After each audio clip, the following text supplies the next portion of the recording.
mais extraordinário. Agora, no Metrópolis. Não, eu quero fazer esse filme sobre esse tema, entre aspas, que nunca importa o tema, mas, enfim, feito dessa forma, porque eu sei que esse filme só eu quero fazer no mundo. E digo mais, só eu quero ou posso fazer. Whoa. Are you all right? Am I? Are you? Ordinarily, we're the ones asking the questions. And your question is, which side am I on? Good question. Wrong answer.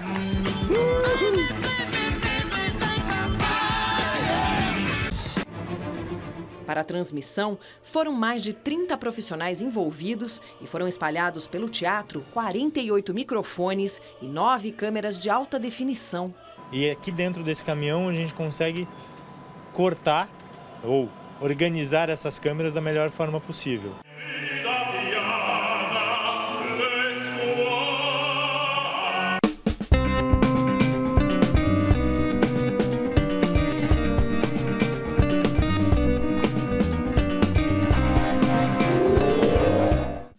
Oi, boa noite, bem-vindos ao Metrópolis. A gente abre o programa de hoje com um documentário sobre o maior documentarista brasileiro, o Eduardo Coutinho, autor de Cabra Marcado para Morrer, Santo Forte, Babilônia 2000, Edifício Master, Jogo de Cena, Canções. O nosso convidado, Carlos Nader, é o diretor de Eduardo Coutinho, 7 de outubro, lançado esta semana nos cinemas e também em DVD. A data do título foi o dia da gravação do documentário em 2013. O Nader encarou a missão, a difícil missão e honrosa missão de entrevistar um cineasta que tinha o dom de ouvir seus personagens. E isso é muito raro. E tanto que tem cara de cinema que diz, pô, esse cara, por que esse cara é conhecido? Pô, esse cara vai lá e vai ouvir as pessoas, pô, entendeu? Então, eu imagino caras que, inclusive, que fazem cinema experimental, coisa que deve achar, pô, isso é um absurdo. Quem faz cinema, da minha geração, de meia idade, são os meus piores inimigos. Inimigos não, ninguém é inimigo. Mas deve achar, pô, isso não existe, o que é isso, entende? A troco de que as pessoas vão ver um cara que viu a gente falando, entende, pô? É um absurdo. É um absurdo. E esse absurdo é que me mantém vivo, entende? Nader, que prazer ter você aqui no Metrópolis. E começar com ele falando sobre isso, né? Sobre esse novo olhar, esse novo caminho que ele abriu no cinema brasileiro, né? De ouvir, de entrevistar, de ter ali um cinema mais enxuto, né? Legal vocês terem escolhido esse trecho, porque realmente isso daí é o centro da obra dele. É tão óbvio que é pouco comentado, e é tão importante que parece óbvio. Assim, de certa maneira, essa coisa dele ter feito uma cinematografia inteira, não só uma entrevista, não só um filme, mas toda uma cinematografia dos últimos 20 anos, mais ou menos, para cá, baseada na palavra, na linguagem, no corpo que fala, como ele diz ali, não é uma coisa pequena na história do cinema, na história do cinema mundial. A gente não está falando brasileiro, né? Ele conseguiu ver que era possível fazer isso. Claro que já existiam alguns filmes que entravam por esse caminho, como Shoah, por exemplo, do Claude Lanzmann e tal, mas uma cinematografia não existia, não existe até hoje uma cinematografia inteira, uma obra inteira baseada só na palavra. E de certa maneira, ele fez um movimento que em outros gêneros artísticos, nas artes plásticas ou na música popular, outras grandes figuras fizeram. Por exemplo, o João Gilberto, nas artes plásticas, num determinado momento ele falou assim, não precisa de tudo isso. Precisa de um banquinho, de um violão, e rolou esse mesmo movimento de essencializar aquele determinado gênero, aquele determinado veículo. O Malevich, por exemplo, fez isso num determinado momento, foi lá, pintou um quadrado preto, depois um quadrado branco, e abriu uma porta para todo um outro tipo de arte abstrata, né, por exemplo. Então, o Coutinho fez isso no cinema. E você, na escolha da direção nesse documentário, escolheu seguir um pouco dessa cartilha, né? Você utilizou a equipe que trabalhou com ele em muitos longas e estava ali, olho no olho com ele, cara a cara com ele, né? Por que essa escolha? Só assim Coutinho- dava para entrevistar o Coutinho? Tem uma coisa. Não, eu acho que. Não sei. Né? Foi um mistério ter dado tão certo essa entrevista. Gosto de ver isso que é chamado de filme como uma entrevista. E é incrível como deu certo a entrevista, como ele respondeu. Deu certo porque talvez seja o pior entrevistador em oposição ao Coutinho, talvez eu seja o pior entrevistador do mundo. O Coutinho, do outro lado, no papel de entrevistado, funcionou incrivelmente bem, né? Eu não sei. O dispositivo o que ele fazia, tinha um dispositivo coutinhiano, né? Era comentado, as pessoas escreveram a respeito disso e tal. Para conseguir acessar algumas informações das pessoas. Isso. Coisas pequenas, assim, sabe? Ovo de Colombo mesmo, uma solução pequena para um resultado bombástico, mas sempre no detalhe. Então, assim, a distância, a equipe dele era uma espécie de família, assim. Realmente ele chegou num lugar onde obra e vida estavam misturados no trabalho dele, né?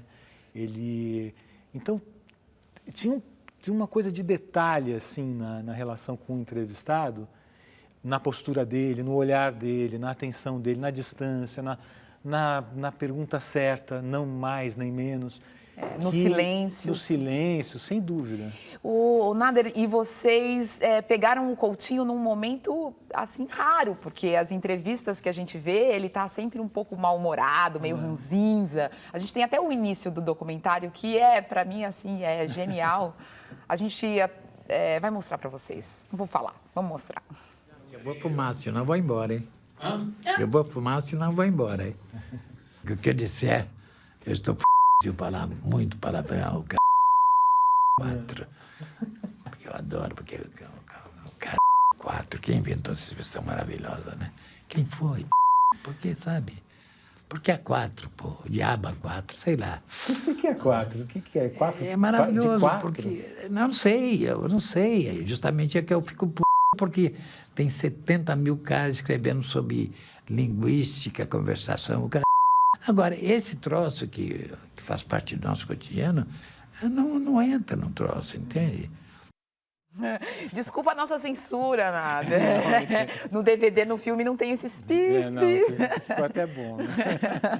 Mas ele estava, nesse momento, muito aberto à proposta que você fez a ele, de olhar algumas cenas, comentar essas cenas, lembrar de outras. Quanto tempo durou essa entrevista? O DVD tem 1h e 13 70 minutos. minutos, Exatamente. E quanto tempo você ficou com ele? Eu sentei para ficar 15 minutos, mas a gente ficou 5 horas, mais de 5 horas. Que maravilha. E só paramos porque era a última ponte aérea, eu precisava voltar para São Paulo, a gente parou. Aconteceu alguma coisa misteriosa, não sei. Esse momento que a gente acabou de ver é justamente o momento em que ele começa a se empolgar, a ficar animado e tal, e depois disso ele foi.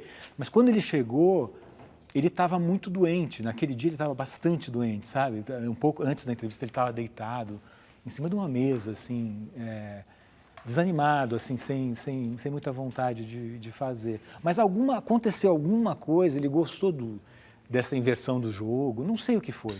Não sei, talvez uma soma de fatores, mas misteriosa para mim. Eu acho, misterioso, mas eu acho essa inversão do jogo, vocês tinham uma relação? Tínhamos.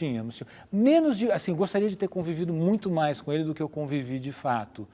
Mas a gente tinha uma relação muito forte, muito intensa, assim, não em quantidade, mas a gente tinha alguma coisa também misteriosa que nos unia, assim, sabe? Ele sempre foi muito, assim, generoso com os meus trabalhos, sempre incentivou, sempre...